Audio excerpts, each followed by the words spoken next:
nag-chat sa atin na pwede pa share sa basic bridge equipment nimo dia sir para na-upload me knowledge ba. Salamat sir. Dito sa Inter Island yung mga maliliit na barko, basic lang yung ginagamit namin na mga navigational equipment. Ipakita ko sa inyo, tama-tama nandito tayo ngayon sa bridge. Ito lang yung gamit pala namin. Ito yung VHF radio, yung pangtawag-tawag namin, yung pinakamano lang, basic lang ito. Ito yung binocular. Ito din yung ano namin, yung radar GRC number 2. Ito din yung EIS para malaman namin kung saan yung pangalan ng mga barko, yung ano niya, yung saan siya pupunta, i-message niya, ganyan. Tapos ito may telegraph po, may telepono.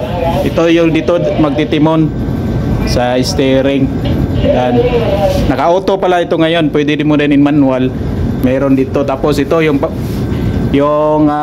radar number 1, ito yung ginagamit namin. Yan, radar number 1. Tapos ito yung ano ba ito? Yung ano natin, yung GPS.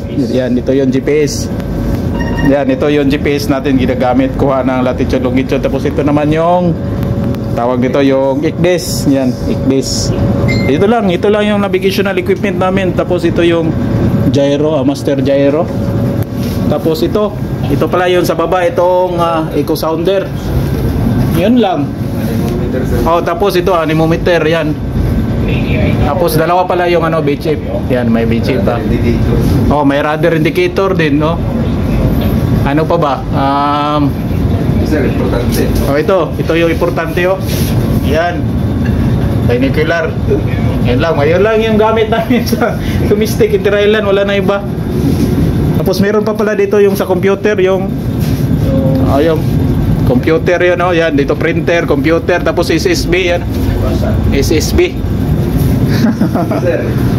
Saka yung Aldis lamp. Oh, Aldis lamp, Aldis lamp pala, oh. Yan, Aldis lamp. Tapos ito repeater.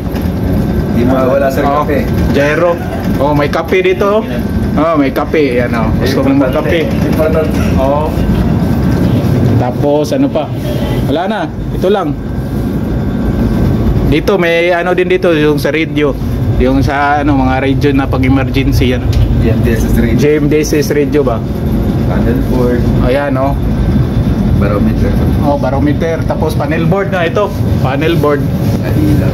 Mga ilaw yan. Ito lang gamit namin dito sa domestic Inter Island. Yun, maliliit na barko. Ito lang, oh. Yun lang, salamat.